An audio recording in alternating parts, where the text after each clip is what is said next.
Vamos seguindo com a nossa aula, galera. Hoje é a aula 8.1 e nós vamos continuar o que estávamos falando na aula 7. Bovino de corte, só que agora é a bovinocultura de corte parte 2. Então pega aí o material que o professor presencial já deixou para vocês, segue lâmina por lâmina, realizem as anotações de vocês. Assim que eu finalizar, a gente vai fazer aquele bate-bola, jogo rápido e ainda vai ter exercícios, tá bom? Meu diretor, na tela. Olha aí, aula 8.1. Professor, hoje será sobre o quê?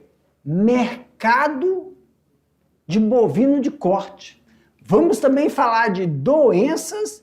E professor, tem uma coisa diferente aí, é boi verde. Vamos entender o que é isso, tá bom, pessoal?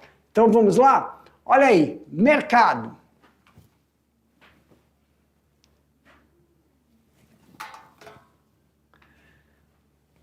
O Brasil conta com mais de 700 curtumes em operação.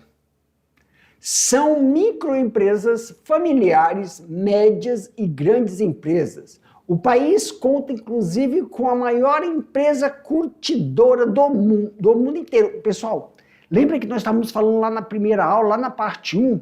As pessoas utilizam o que mais da bovinocultura? Nós temos aí, ó, carne, nós temos leite, mas essa parte nós vamos ver, né?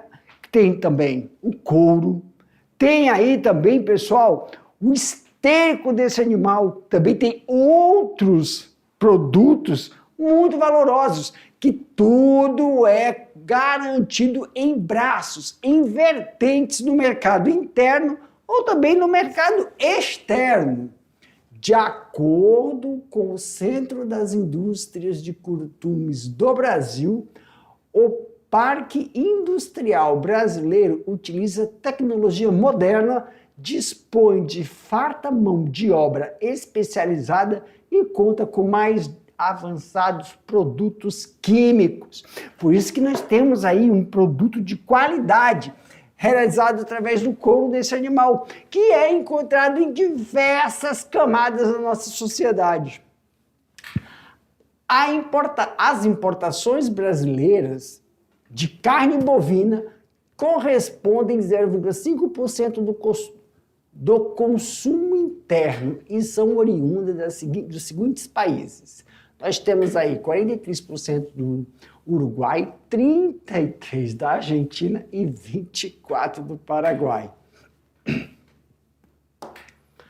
Os fornecedores de insumos para os pecuaristas, criadores são fabricantes de medicamento e vacinas e fabricação de ração. Olha aqui, pessoal, primeiramente, né?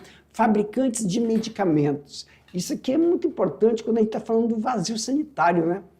Aqui, ó, medicamentos e vacinas.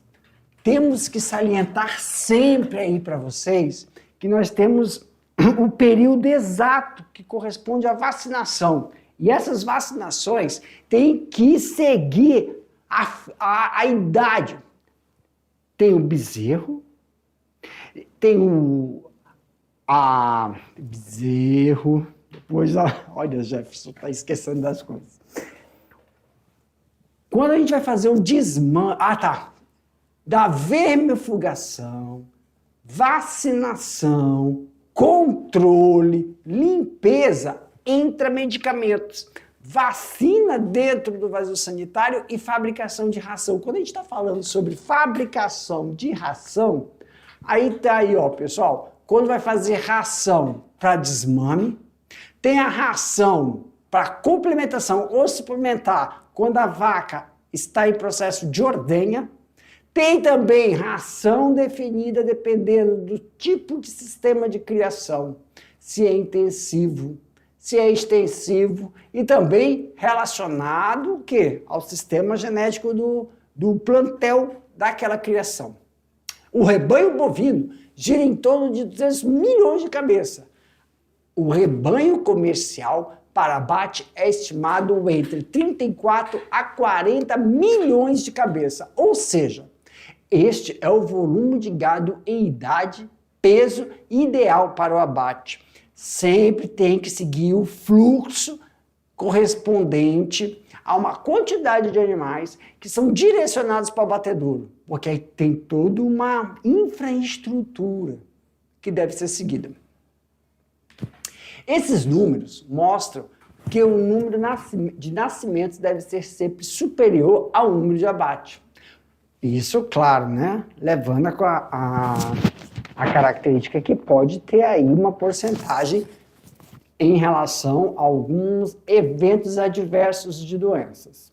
Quando há descartes da matriz, consequentemente, ocorre redução do número de nascimentos. Esse descarte tem que ser um descarte programado. Aqui, ó. Quanto ao descarte de matriz, então nós temos aí, nós vamos ver um quadro, né, da quantidade de nascimentos em relação à substituição da matriz, mesmo também a substituição do reprodutor. Claro que isso aí tem o quê? Uma esquematização, um protocolo que você já sabe a quantidade que você vai utilizar e você já precisa preparar a substituta, tá bom? Para que não atrapalhe o fluxo de criação, tá bom? Aqui é uma imagem que a gente está vendo que tem uma sequência que corresponde ao fluxo do abate, que vai desde o nascimento até chegar no sistema de abatedouro. Os bois permitem 21 tipos de corte, entre os considerados de primeira e de segunda. Essas qualificações são geradas pelos próprios cortes. Os valores nutritivos são os mesmos. A carne é boa, é uma excelente fonte, não só de proteína, fósforo, ferro, mas também de vitaminas do complexo B. Então, pessoal, quando a gente fala sobre nutrientes, qualquer parte do corte tem, tá bom? Agora, quando a gente está falando da palatabilidade é outra coisa. Quando nós estamos falando da textura, aí é outra coisa. E aqui a gente pode exemplificar para vocês, né, os cortes que nós conseguimos realizar da parte de criação de bovino de corte. Então aqui, ó, a gente consegue ter, né, o pescoço, peito, patela, acém. Deixa eu fazer uma coisa. Eu vou fazer, mas é só para a gente entender, né? Quando a gente fala assim, por exemplo, acém, então essa parte toda é aqui, ó, tá? Patela, essa parte todinha, não onde está escrito, faz de cor diferente, seu jumento. Vamos lá. Esse é o acém. Aqui nós temos a patela. Ó, o peito.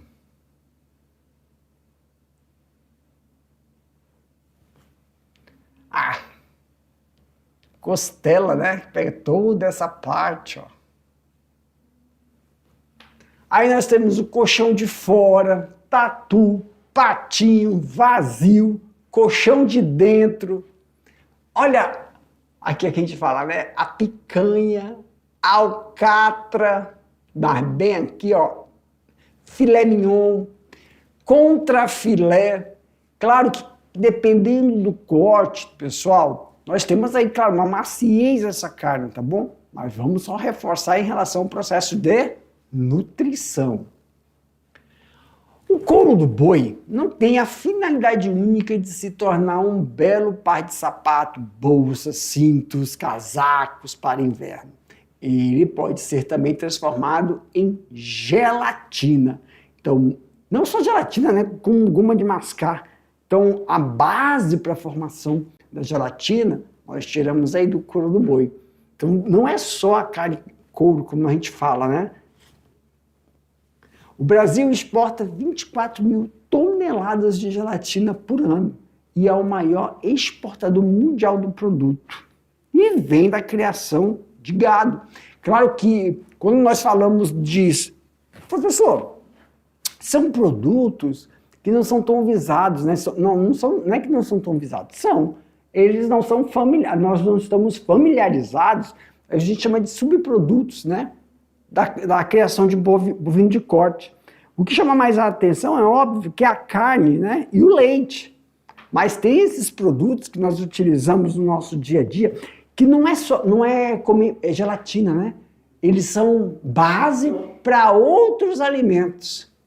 Né? Não é a gelatina em si, mas a gelatina é utilizada para fazer outras, estão dentro do processo gastronômico, na grande maioria, sobremesas.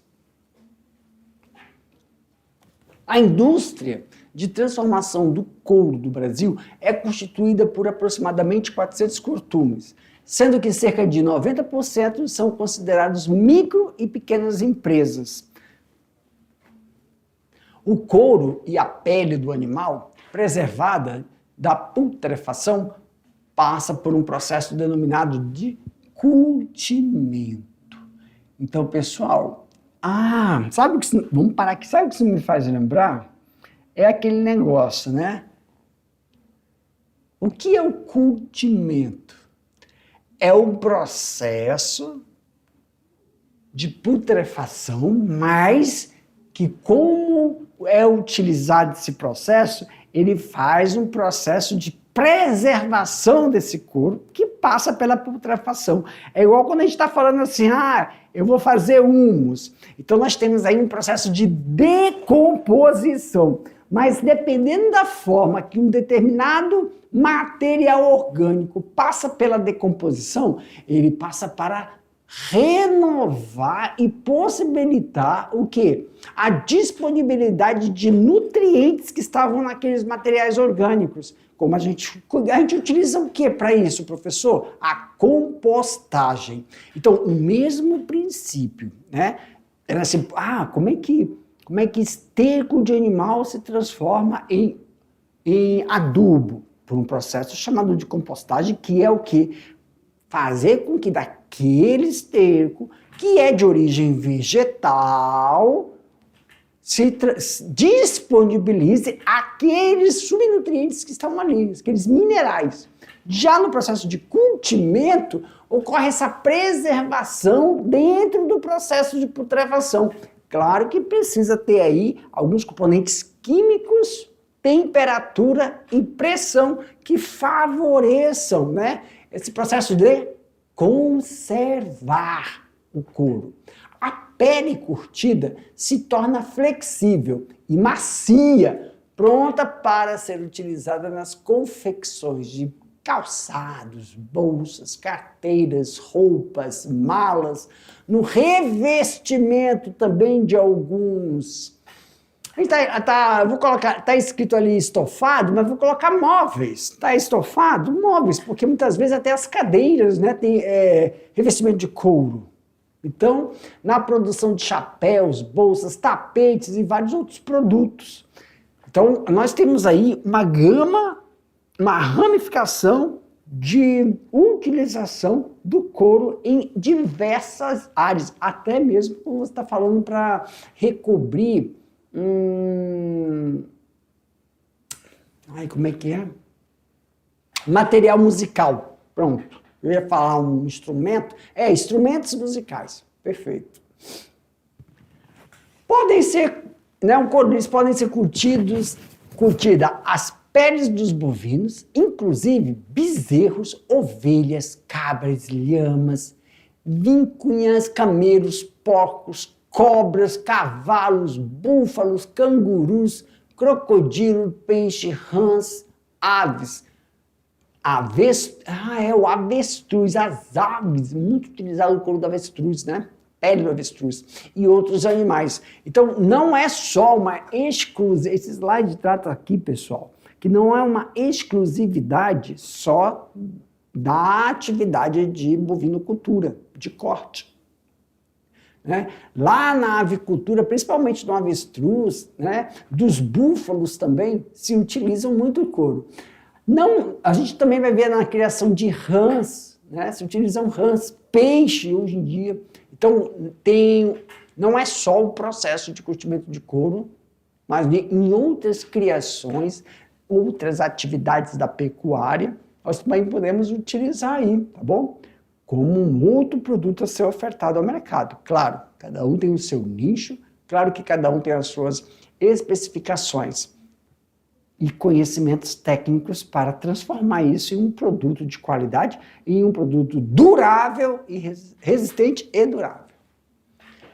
Agora vamos para doenças. É por isso... lembrando, né, na última aula, antes de a gente entrar em doenças, nós estávamos falando da importância... Vai, volta. Antes de a gente falar em doenças, é muito importante falar que finalizamos a aula 7, né, especificando isso. Que não é só a nutrição do animal, não é só o sistema intensivo, o sistema extensivo que nós temos que prestar atenção na criação, mas também tomar cuidado no manejo que nós realizamos nessas criações para não danificar o material. Qual material? A pele do animal, né? Não deixar marcas, pois isso pode prejudicar o processo aí de utilização do couro desse animal. Agora sim, doenças. Entre os bovinos, as doenças mais comuns são as infectocontagiosas. Vamos aqui. Que além de serem prejudiciais à própria saúde do rebanho, afetando o bem-estar animal, podem ser transmitidas para os seres humanos, caso a carne ou o leite daquele animal doente seja consumido.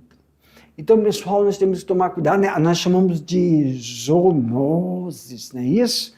Temos que tomar muito cuidado. Claro que não é diretamente do animal, mas sim do produto que oferta. E essas doenças infectocontagiosas, elas têm aí determinadas sintomatologias, períodos, não é isso? Onde nós já sabemos que a incidência desse tipo de animal, desse tipo de parasita, pode aumentar. Então nós temos como fazer prevenções sintomatológicas ou prevenções quanto ao manejo, para que possamos diminuir o período crítico, dependendo da idade Jefferson, dependendo do período de desenvolvimento desse animal. Ou ele está na fase de cria, recria ou produção.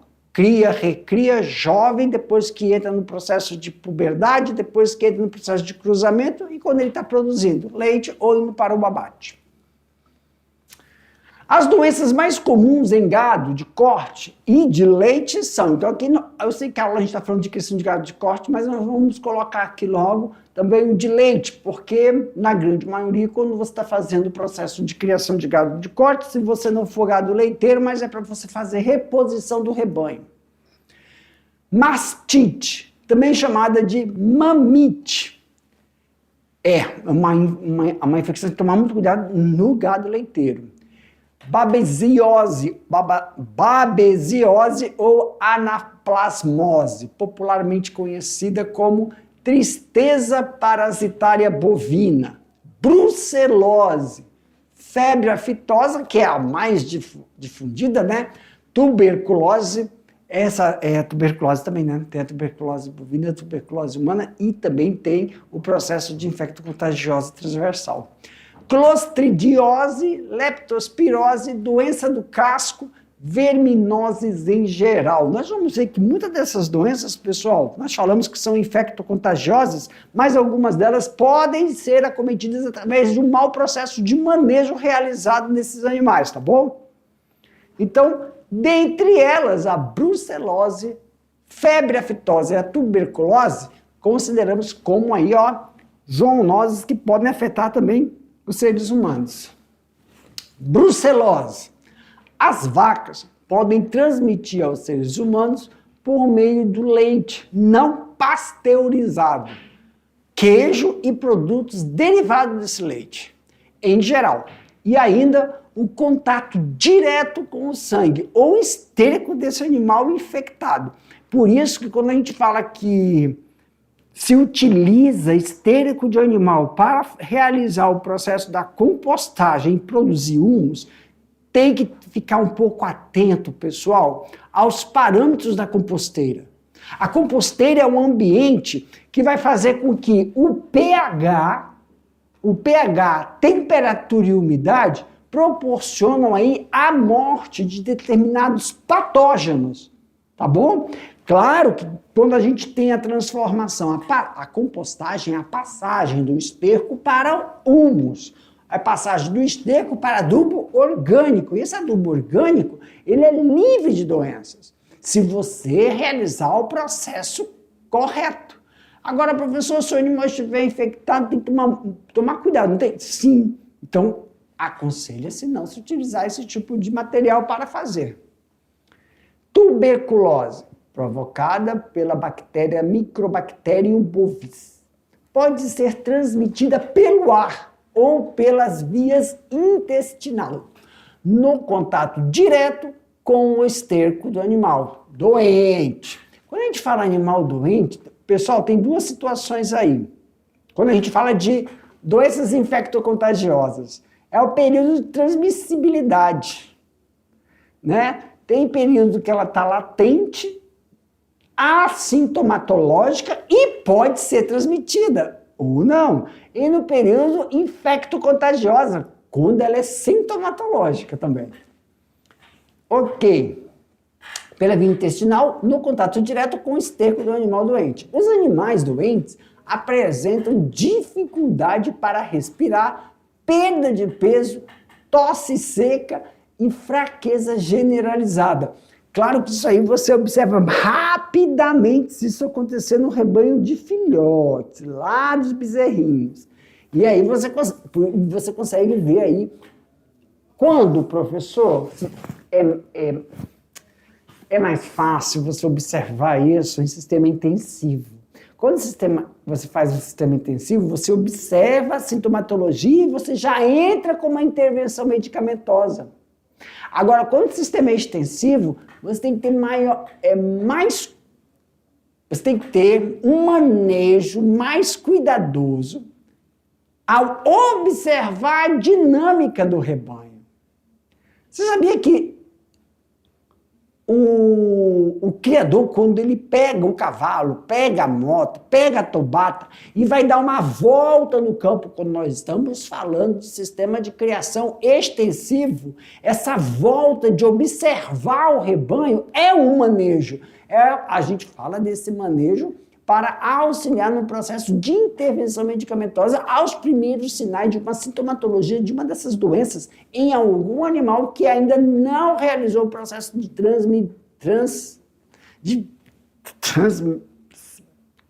infecto contagioso, quando ele pode estar infectado, ele e transmitir, né, para outros animais. A pele bovina pode ter a sua característica danificada por algumas atividades aí, atividades de manejo, nós vamos falar, e também por ectoparasitas. Utilização de varinha como ferrão, cortes e riscos profundos, causados pelos manejos inadequados, marcas a fogo em locais e tamanhos não permitidos. Então temos que levar em consideração isso quando a gente está fazendo determinados manejos, ou o manejo de vacinação. Quando nós realizamos o manejo de vacinação, ele também é uma preocupação para que você mantenha essa dinâmica do fluxo desse manejo sem prejudicar o material que tem a probabilidade de ser utilizado em determinadas situações relacionadas ao processo do manejo. Então, um manejo de vacinação, um manejo de cobertura, um manejo de troca de piquete, né? Quando você está fazendo um manejo para trocar para que o gado saia de um piquete para o outro, tem que tomar cuidado nesse tipo de processo de manejo, principalmente dos animais mais jovens, né? Que são animais que enfrentam também, estão aprendendo a fazer o processo de manejo, tá? Finalizando isso aqui, vamos agora para o item boi verde.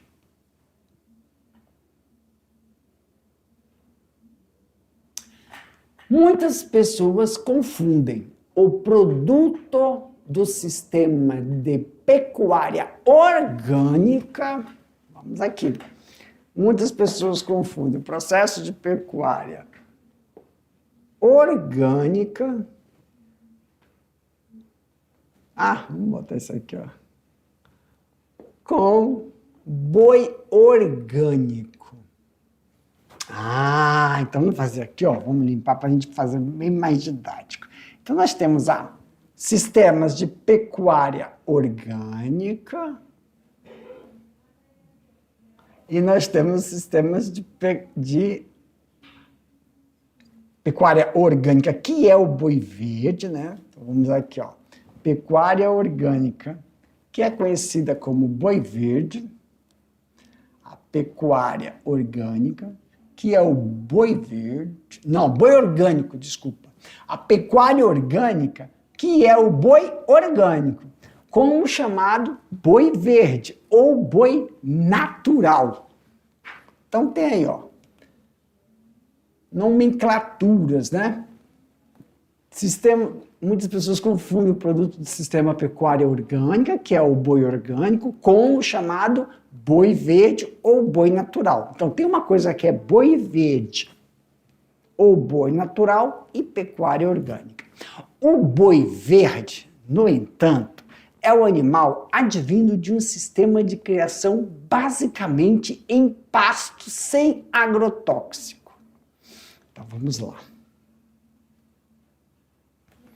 O boi verde é um sistema de criação onde esses animais vão pastar aonde não há nenhum tipo de agrotóxico e que pode ser suplementado com alimentos de origem vegetal. Ok. A suplementação, pessoal, vamos colocar, fazer essa observação aí, meus queridos. Suplementação. Então, olha lá. O boi verde, ele come pasto sem agrotóxico. E ele vai ter suplementação de ração? Não. Ele vai ter suplementação de alimento de origem vegetal. Mas, professor, a ração não é de origem vegetal? Só que aí, pessoal, tem que tomar cuidado porque a maioria das rações tem química. Quando a gente fala sem agrotóxico, esse boizinho aí, se eu considerar, esse que vocês estão vendo na foto, ele não está no pasto? Tá. Professor, esse pasto aí, ele foi adubado com o quê? Tem dois tipos de adubo. Adubo orgânico e adubo químico. Para ser considerado boi sem agrotóxico, não pode ter sido adubo químico. Para ser boi verde, logo não pode ter ração, só se a ração não tiver aditivo. Não entendi, professor. Qual tipo de aditivo? Antifúngico? Qual tipo de aditivo? Antifúngico, antiparasitários, que a ração não vai ser atacada por... Como é que fala? Que ataca o arroz, que ataca o trigo. Que a gente vai comprar o arroz, se não tomar cuidado, tá cheio dentro do pacotinho. Entendeu? Aí a gente fala que é um conservante, é químico.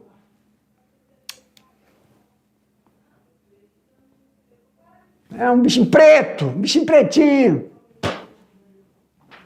Entendeu? Entendi, professor, entendi. Eu ia falar, não é colchonilha. Tá. O boi verde e o boi orgânico carregam na denominação o mesmo objetivo: divulgar o gado brasileiro no mercado interno e externo, como um boi ecológico. Mas os métodos de manejo de ambos guardam grandes diferenças. Professor, tem que entender isso aí direito. Vamos entender. Tá aqui, ó, uma tabela. Olha aí, ó. Boi orgânico e boi verde. O boi... vamos por parte. Essa é de prestar atenção. Vamos lá. Boi orgânico. Criado a pasto sem agrotóxico. O quê? Aqui, ó. Ah, não, pode fazer assim, Jefferson. Sem agrotóxico. Ok. E o boi verde, professor? É criado a pasto, então até aí é igual. Sem agrotóxico. Os dois aqui estão no mesmo patamar. Então, tanto o boi orgânico como o boi verde não tem agrotóxico. Então, o pasto que eles estão comendo não teve o quê? Adubo sintético. Tem que vir esse adubo que foi feito por composteira, entendeu? Ninguém foi lá na casa agropecuária, comprou ureia, NPK, jogou ali para fazer, não tem? Aquilo é químico. Tá bom, professor. Outro, adubo verde. O boi orgânico tem adubo verde. O boi verde, adubo verde, até aí é igual. E fertilizante sintético no pasto.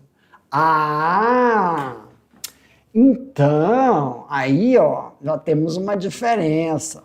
Aqui, eles deixam colocar um pouquinho de fertilizante sintético. Então, se tem sintético, o boi pode ser até verde. Ele é sintético. Se é sintético, não é orgânico. Mas por que ecológico? Mas tá bom. Boi orgânico, é proibido usar ureia. Perfeito, sim. Boi verde pode. Se ele é verde, mas ele não é orgânico, porque tem sintético, tá certo. Vamos lá. O boi orgânico é proibido usar ureia, sim, ali é permitido. Ok. Então vamos fazer um check. Ok. Confinamento somente 90 dias antes do abate. Ah, então ele está solto. Aí 90 dias antes do abate ele é confinado. O boi orgânico. Boi verde. Confinamento somente 90 dias antes do abate. Daí é igual para todos. Suplementação com alimentos de origem exclusivamente vegetal, dos quais 80%... 80% é orgânico. Então, esse orgânico é uma Coca-Cola. Essa Coca-Cola não é uma Coca-Cola. Mas tá bom. Pensando assim, suplementação com alimento de origem exclusivamente vegetal. Mas tem que falar que boi orgânico. Olha, sal mineral. Boi verde, sal mineral. Tá bom. Medicamento homeopático. Isso é dilo. Medicamentos homeopáticos fitoterápicos e acupuntura contra parasitas. Excelente, boi orgânico. O boi verde. A área de criação deve seguir normas ambientais. Perfeito. Boi orgânico, pode vacinar. E o boi verde? Pode-se usar medicamentos alopáticos contra parasitas. Cara, isso aqui é um excelente processo de criação em relação ao boi orgânico e boi verde e o boi tradicional. Misericórdia. Antibióticos são proibidos no boi orgânico. Recebe vacinação, o boi verde. Mas não... Transferência de embrião é proibida. Claro que senão tinha que tacar medicamento neles. E o boi verde? É permitida a transferência de embrião. E o boi orgânico referente à área de criação deve estar de acordo com as normas ambientais. Mas por que isso não está lá em cima? Não faço ideia. E já o boi verde? Recebe o antibiótico se necessário. Pronto. Ficou bem claro, boi orgânico e boi verde. Aí, pega um boi orgânico, taca ele na frigideira com aquele óleo excelente. O boi, criado em sistemas agroecológicos, chamados de orgânicos, é aquele criado em um pasto sem agrotóxico. Eu fico imaginando como é que é um pasto sem agrotóxico. E sem adubação química, tratado com medicamentos homeopáticos. E um boi ecologicamente correto. A adubação a pasto é feito por esterco dos próprios animais.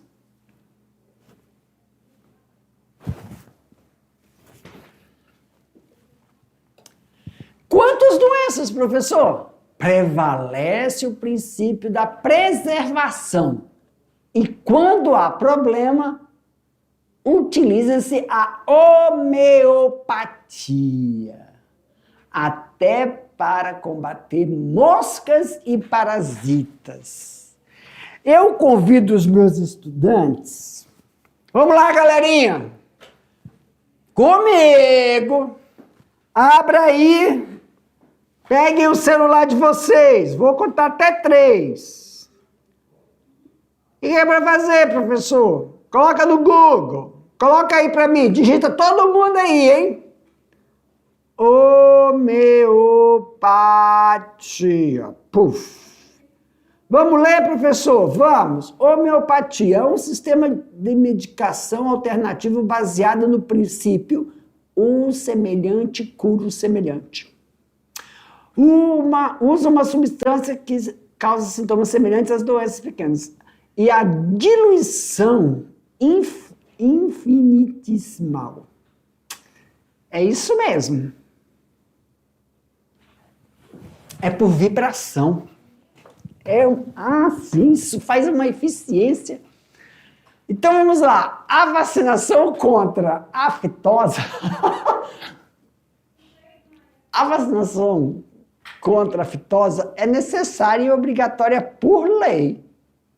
Eles poderiam inventar, né, uma vacina homeopática. Por que eles não fazem uma vacina homeopática? O uso do sal mineral e inseminação artificial são permitidos, mas os antibióticos proibidos. Nossa, a taxa de adesão dessa transferência e dessa inseminação deve ser excelente. Ok! Então aí nós temos, né? Seguindo essas normas e orientações homeopáticas, um animal saudável, um animal que vai atingir aí a sua arroba esperada sem nenhum problema com algum tipo de parasita ou agente infecto-contagioso. Para mim, meu diretor, pessoal, com essa imagem aqui eu finalizo a nossa aula daqui a pouco. Obrigado, meu diretor.